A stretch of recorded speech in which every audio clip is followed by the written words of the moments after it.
our daycare. We like to come over here and flash the sirens for them. They love it, the lights.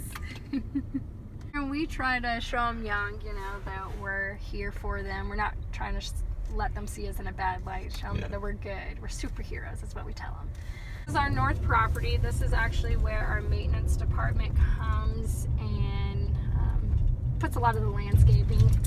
We have our auction buildings that's over here. Again, we police all this area, and we usually have a lot of individuals that come and try to sleep over here because it looks abandoned. Yeah. Well, I'm going to ask you, I mean, what's the difference for you? I mean, being a police officer on college or university campus as opposed to in the community?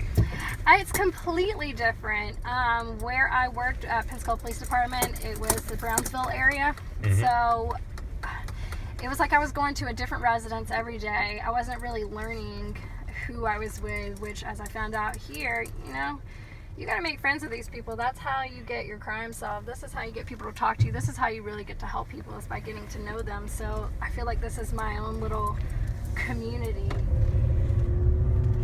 You know, it's kind of like you were saying, is you got to feel like you're part of the PSC family. I mean, this is your school now.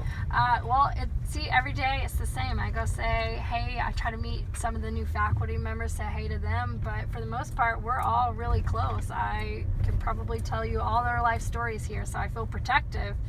You know, if someone calls me, I feel protective, and you obviously want to give a little extra more just because it does feel like family here.